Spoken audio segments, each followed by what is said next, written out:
ಭಾರತದ ಆಪರೇಷನ್ ಸಿಂಧೂರದ ಬಳಿಕವಾಗಿ ಪಾಕಿಸ್ತಾನ ಹಲವಾರು ರೀತಿಯಲ್ಲಿ ಕೂಡ ಪ್ರಯತ್ನಗಳನ್ನು ನಡೆಸ್ತಾ ಇದೆ, ದಾಳಿಗಳನ್ನು ನಡೆಸ್ತಾ ಇದೆ, ಡ್ರೋನ್ ಅಟ್ಯಾಕ್ಗಳನ್ನು ಪ್ರಯತ್ನಿಸ್ತಾ ಇದೆ. ಇದೆಲ್ಲವನ್ನೂ ಕೂಡ ಭಾರತೀಯ ಸೇನೆ ವಿಫಲಗೊಳಿಸ್ತಾ ಇದೆ. ಪಂಜಾಬ್ನ ಲುಧಿಯಾನದಲ್ಲೂ ಕೂಡ ಪಂಜಾಬ್ ಭಾಗದ ಮೇಲೆ ಪಾಕಿಸ್ತಾನದಿಂದ ಮತ್ತಷ್ಟು ದಾಳಿಗಳಾಗುವಂತಹ ಎಚ್ಚರಿಕೆಯನ್ನು ಕೊಡಲಾಗ್ತಿದೆ. ಪಂಜಾಬ್ನ ಲುಧಿಯಾನದಲ್ಲಿ ರೆಡ್ ಅಲರ್ಟ್ ಮುಂದುವರೆದಿದೆ. ಅಲ್ಲಿ ಜನರಿಗೆ ಅಲರ್ಟ್ ಮಾಡ್ತಾ ಇದ್ದಾರೆ ಮತ್ತು ಸೈರನ್ಗಳನ್ನು ಮೊಳಗಿಸುವ ಮೂಲಕವಾಗಿ ಇಲ್ಲಿ ಅಪಾಯಗಳಿದೆ, ದಾಳಿಯ ಭೀತಿ ಇದೆ, ಎಚ್ಚರದಿಂದಿರಿ, ಸಾಧ್ಯವಾದಷ್ಟು ಬೇರೆ ಕಡೆಗಳಿಗೆ ಸ್ಥಳಾಂತರವಾಗಿ ಅನ್ನುವಂತಹ ಸಂದೇಶವನ್ನು ಕೊಡ್ತಾ ಇದ್ದಾರೆ. ಯಾಕಂದರೆ ಈಗಾಗಲೇ ಪಂಜಾಬ್ ಭಾಗದ ಮೇಲೆ ಪಾಕಿಸ್ತಾನ ನಿರಂತರವಾಗಿ ಅಟ್ಯಾಕ್ಗಳನ್ನು ಕಳೆದ 2 ದಿನಗಳಿಂದಲೂ ಕೂಡ ಮಾಡ್ತಾ ಇದೆ. ಪಂಜಾಬ್ನ ಲುಧಿಯಾನದಲ್ಲೂ ಕೂಡ ಪರಿಸ್ಥಿತಿ ಆತಂಕದಲ್ಲೇ ಇದೆ. ಜನ ಅಲ್ಲಿ ವಾಸ ಮಾಡಲಿಕ್ಕೆ ಸದ್ಯದ ಸ್ಥಿತಿಯಲ್ಲಿ ಯೋಗ್ಯವಾಗಿಲ್ಲ.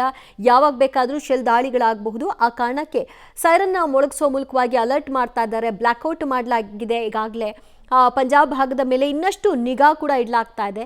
ಜನರನ್ನ ಸೇಫ್ ಆಗಿರಿ ಅನ್ನುವಂತಹ, ಮನೆಯಿಂದ ಹೊರಗೆ ಬರಬೇಡಿ ಅಂತ, ಸಾಧ್ಯವಾದಷ್ಟು ಕೂಡ ಅಲ್ಲಿಂದ ಜಾಗ ಖಾಲಿ ಮಾಡಿ ಅನ್ನುವಂತಹ ವಿಚಾರವನ್ನು ಕೂಡ ಅಲ್ಲಿ ಅಲರ್ಟ್ ಮಾಡುವಂತಹ ಕೆಲಸವನ್ನ ಮಾಡಲಾಗ್ತಾ ಇದೆ. ಇದರ ನಡುವಲ್ಲಿಯೂ ಕೂಡ ಕೆಲ ಮಂದಿ ಆತಂಕದಲ್ಲೇ ಇದ್ದಾರೆ. ನಿನ್ನೆ ಆದಂತಹ ದಾಳಿಯಲ್ಲಿಯೂ ಕೂಡ ಅಲ್ಲಿ ಶೆಲ್ ದಾಳಿಗಳಾಯಿತು. ಕೆಲ ಮನೆಗಳ ಮೇಲೆ ಬಿದ್ದು ಅಲ್ಲಿ ಒಂದಷ್ಟು ಜನ ಸದ್ಯ ಅಲ್ಲಿ ವಾಸವಾಗಿಲ್ಲ. ಆ ಕಾರಣಕ್ಕೆ ಆ ಮನೆಯಲ್ಲಿ ಇದ್ದವರೆಲ್ಲರೂ ಕೂಡ ಸೇಫ್ ಮತ್ತು ಜಮೀನುಗಳಲ್ಲೂ ಕೂಡ ಶೆಲ್ಗಳು ಬಿದ್ದದ್ದನ್ನು ಗಮನಿಸಿರಬಹುದು. ಪಂಜಾಬ್ ಭಾಗದಲ್ಲಿ ಈಗ ಇನ್ನಷ್ಟು ಆತಂಕ ಬಿಗಡಾಯಿಸಿದೆ. ಯಾಕಂದರೆ 4 ರಾಜ್ಯಗಳನ್ನು ಪ್ರಮುಖವಾಗಿ ಟಾರ್ಗೆಟ್ ಮಾಡಿದೆ ಪಾಕಿಸ್ತಾನ. ಪಾಕ್ ಕ್ಷಿಪಣಿ ಎಲ್ಲೆಲ್ಲಿ ಪತ್ತೆಯಾಗಿದೆ ಅನ್ನೋದಕ್ಕೆ ಸಂಬಂಧಪಟ್ಟ ಹಾಗೆ ಎಷ್ಟು ಕ್ಷಿಪಣಿಗಳನ್ನು ಅದು ಹಾರಿಸಿತ್ತು ಅನ್ನೋದರ ವಿವರವನ್ನು ಕೂಡ ಈಗಾಗಲೇ ಸೇನಾ ಸಿಬ್ಬಂದಿಗಳು ವಿವರವನ್ನು ಕೊಟ್ಟರು. 9 ಕ್ಷಿಪಣಿಗಳನ್ನು, ಒಟ್ಟು 8 ಕ್ಷಿಪಣಿಗಳನ್ನು ಹಾರಿಸಿದ್ರು. ಅದೆಲ್ಲವನ್ನು ಕೂಡ ಹತ್ತಿಕ್ಕುವಲ್ಲಿ ಭಾರತೀಯ ಸೇನೆ ಸಕ್ಸಸ್ ಕೂಡ ಆಗಿತ್ತು. ಅದರ ಕುರುಹುಗಳು ಕೂಡ ಲಭ್ಯವಾಗಿವೆ. ಕೆಲ ಅವಶೇಷಗಳ ಎಲ್ಲೆಲ್ಲಿ ಬಿದ್ದಿವೆ ಅನ್ನೋದರ ಒಂದು ವಿಚಾರವಾಗಿಯೂ ಕೂಡ ಮಾಹಿತಿಗಳು ಲಭ್ಯವಾಗಿದೆ. ಆದರೆ ಮೇಜರ್ ಈ ಕ್ಷಿಪಣಿ ದಾಳಿಯಿಂದಾಗಿ ಅಂತಹ ದೊಡ್ಡ ಆಪತ್ತು, ಹಾನಿ ಆಗಿಲ್ಲ ಅನ್ನುವಂತಹ ವಿವರವನ್ನು ಕೂಡ ಕೊಡಲಾಗಿದೆ.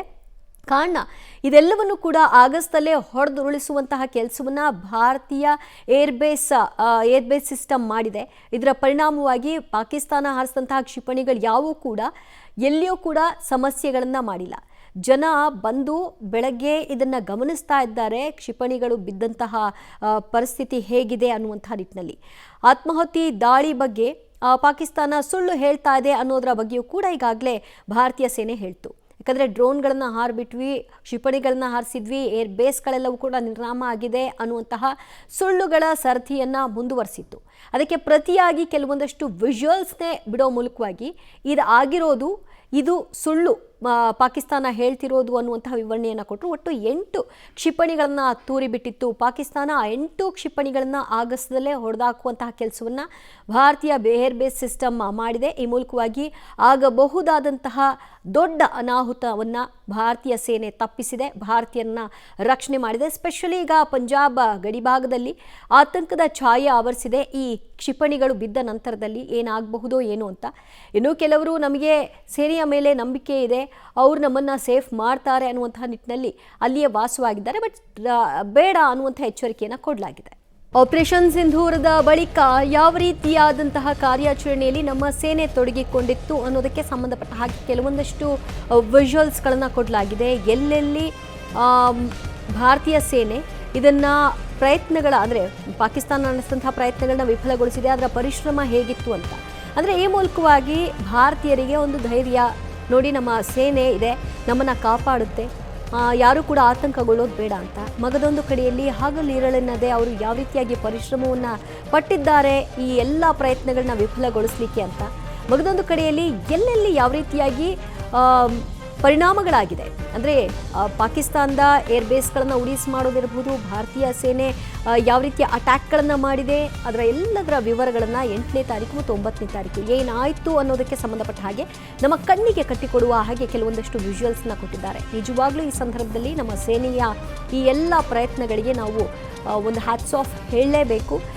ಈ ಆಪರೇಷನ್ ಸಿಂಧೂರ ಇಲ್ಲಿಗೆ ನಿಂತಿಲ್ಲ, ಮುಂದುವರಿಯುತ್ತೆ ಅಂತ ಕೂಡ ಹೇಳಿದ್ರಿಂದ ಮುಂದುವರೆದಂತೆ ಎಷ್ಟು ದಿನಗಳ ಕಾಲದ ಈ ಹೋರಾಟವೋ ಏನೋ. ಬಟ್ ಅವರಲ್ಲಿ ನೋಡಿ ಆ ಟೆನ್ಷನ್, ನಮ್ಮ ನಾಗರಿಕರನ್ನ ಕಾಪಾಡಬೇಕು ಮತ್ತೊಂದು ಅನ್ನೋದು ಇದ್ರೂ ಕೂಡ ಆ ಹುರುಪಿನೊಂದಿಗೆ ಕೆಲಸವನ್ನು ಮಾಡ್ತಾ ಇದ್ದಾರೆ. ಅದನ್ನು ನಾವು ಗಮನಿಸ್ಕೊಳ್ಬೇಕು.